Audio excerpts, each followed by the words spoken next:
दोस्तों welcome to my channel. आज हम एक ऐसे गंभीर टॉपिक के बारे में बात करेंगे जो हो बहुत फ्रीक्वेंटली रहे हैं, लेकिन लोग इसके बारे में बात नहीं कर रहे हैं। बात करना भी चाह रहे हैं तो इसका कोई सॉल्यूशन नहीं है। ये लोगों की मजबूरी की वजह से ये टॉपिक कैरी आउट होता है और इस टॉपिक का नाम है सुसाइड।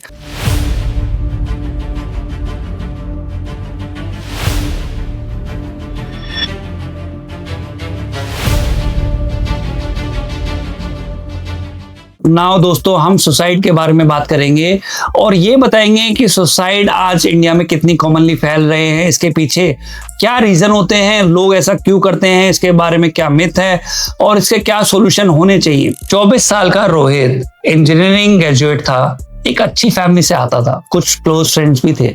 इंस्टाग्राम पे हमेशा स्माइल करता हुआ दिखता था, फैमिली फंक्शंस में बहुत नॉर्मल लगता था और जब भी कोई पूछता था बेटा कैसे हो रोहित, वो मुस्कुरा के कहता था सब ठीक है, मैं बहुत अच्छा हूँ। लेकिन सच ये था कुछ भी ठीक नहीं था। अंदर एक ऐसी लड़ाई चल रही थी जो किसी को दिख ही नहीं रही थी और सबसे डेंजरस बैटल्स भी वही होते हैं जो दिखते नहीं हैं। हर साल इंडिया में लाखों लोग मेंटल हेल्थ स्ट्रगल से गुजरते हैं जिसकी वजह से वो सुसाइड करते हैं, लेकिन उनमें से बहुत लोग कभी प्रोफेशनल हेल्प तक पहुंच ही नहीं पाते हैं। आज हम बात करेंगे सुसाइड की नहीं बल्कि उन रीजंस की जो लोगों को इतना अकेला महसूस करवा देते हैं कि उन्हें लगने लगता है कि अब कोई रास्ता बचा ही नहीं है। और हम बात करेंगे उन चीजों की जो इस सिचुएशंस को बदल सकते हैं, बगैर किसी जजमेंट के, बगैर किसी सेंसेशनलिज्म के, सिर्फ सच और सच हम इस वीडियो में बताएंगे। कॉज नंबर 1 है साइलेंस। बहुत लोग स्ट्रगल कर रहे होते हैं लेकिन बोलते नहीं है। क्यों?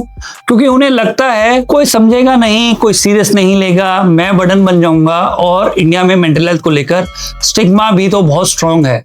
अगर किसी को एंजाइटी हो, डिप्रेशन हो या इमोशनल ब्रेकडाउन हो तो अक्सर उन्हें कहा जाता है बेटा स्ट्रांग बनो, पॉजिटिव सोचो और इतना मत सोचो। प्रॉब्लम ये है मेंटल हेल्थ प्रॉब्लम्स मोटिवेशन की कमी नहीं होती, वो रियल हेल्थ कंडीशंस हो सकती हैं। और जब इंसान बोलना बंद कर देता है तो स्ट्रगल और गहरा होता जाता है। इसका दूसरा कारण ये है कि आज हम पहले से ज्यादा कनेक्टेड हैं लेकिन इमोशनली शायद नहीं कनेक्टेड हैं। 100 of followers, dozen of contacts, लेकिन रात को बात करने के लिए कोई नहीं है। ये मॉडर्न लोनलीनेस है और लोनलीनेस सिर्फ इमोशनल फीलिंग नहीं है। रिसर्च रिपीटेडली दिखाती है कि क्रोनिक लोनलीनेस मेंटल हेल्थ का रिस्क सिग्निफिकेंटली इंक्रीज कर सकती है। इंसान को सिर्फ लोग नहीं चाहिए होते हैं, उसे डीप कनेक्शंस भी चाहिए होते हैं, समझा जाना चाहिए होता है। कॉज नंबर 3 इज हेल्प मिलने में देर। बहुत लोग प्रोफेशनली हेल्प तब सीख करते हैं जब तक सिचुएशन वर्स हो जाती है, कभी शेम की वजह से, कभी अवेयरनेस की कमी की वजह से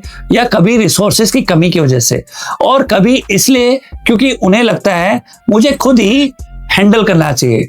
लेकिन अगर किसी को डायबिटीज हो तो हम डॉक्टर के पास जाते हैं, अगर किसी को पैर टूटा होता है तो हम ट्रीटमेंट के लिए ऑर्थोपेडिशियन के पास जाते हैं। मेंटल हेल्थ को अलग क्यों ट्रीट किया जाता है, क्यों उसे निग्लेक्ट किया जाता है? अगर आपको मन उदासी या एंजाइटी या घबराहट या दिल की धड़कन तेज हो रही है तो ऐसे सिम्टम्स के लिए आप क्यों नहीं एक साइकियाट्रिस्ट के पास जाते हैं? इसी नेग्लिजेंस की वजह से आज मेंटल हेल्थ के टूवर्ड्स इतना बड़ा पहाड़ जैसा स्टिग्मा है। तो दोस्तों अब हम इसके सॉल्यूशंस पे बात करें। क्या सॉल्यूशन है? सबसे पहले हमें इसकी वार्निंग साइंस को सीरियसली लेना पड़ेगा।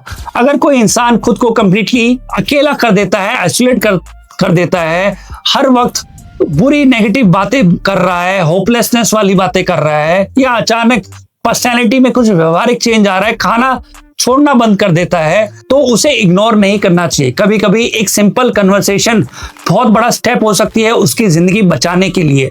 आपको ऐसे सिम्टम दिखते हैं तो उनसे जरूर बात करनी चाहिए और देर तक बात करनी चाहिए। स्टार्टिंग में वो आपसे कुछ बोलेगा नहीं, आप पूछोगे क्या आपको क्या हो रहा है तो वो बोलेगा कुछ नहीं, मैं ठीक हूँ, मुझे अकेला छोड़ दो। तो कई बार वो आपको भगाएगा, कई बार आपसे बात करने के लिए आपको गाली भी दे सकता है अकेला रहने के लिए।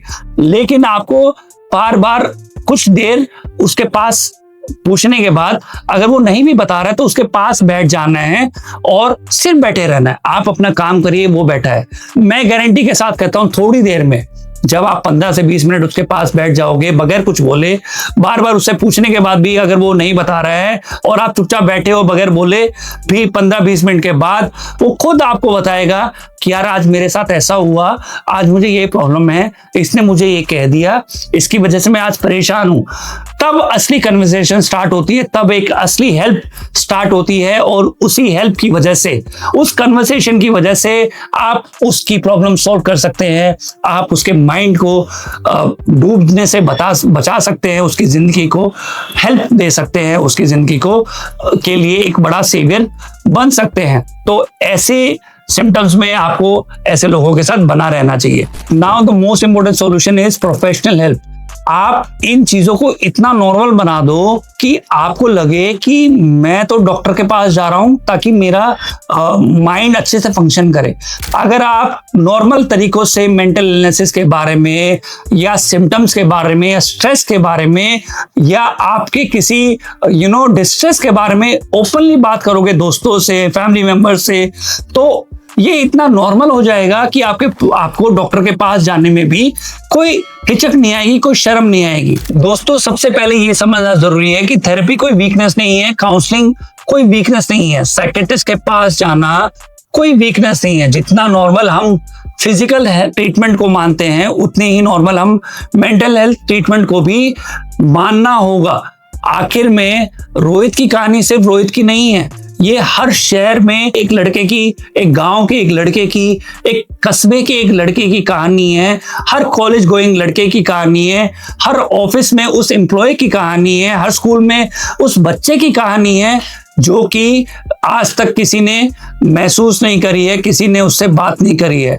कोई ना कोई ऐसा इंसान जरूर है जो बाहर से आपको नॉर्मल तो लग रहा है लेकिन अंदर से वो स्ट्रगल कर रहा है। और कभी कभी उस इंसान को बचाने के लिए एक परफेक्ट स्पीच नहीं, एक जेन्युइन कन्वर्सेशन बहुत काफी होता है। अगर आप खुद इमोशनल डिस्ट्रेस में हैं, होपलेसनेस में हैं, या अपने आप को सेल्फ हार्म कर रहे हैं, या कोई भी विचार आपको परेशान कर रहे हैं, तो प्लीज किसी ट्रस्टेड पर्सन से, एक मेंटल हेल्थ प्रोफेशनल से, इमरजेंसी सर्विसेज या क्राइसिस हेल्पलाइन से तुरंत बात कीजिए, हेल्प लीजिए। और आपको ये सब अकेले कैरी करने की जरूरत नहीं है। अगर आपको ये वीडियो मीनिंगफुल लगी, थोड़ी सी भी हेल्पफुल लगी, तो डॉक्टर अंकित राल को आज ही सब्सक्राइब कर लीजिए। यहाँ हम मेंटल हेल्थ, रिलेशनशिप और ह्यूमन साइकोलॉजी के बारे में खुल के बात करते हैं बगैर किसी शर्म के। Thank you.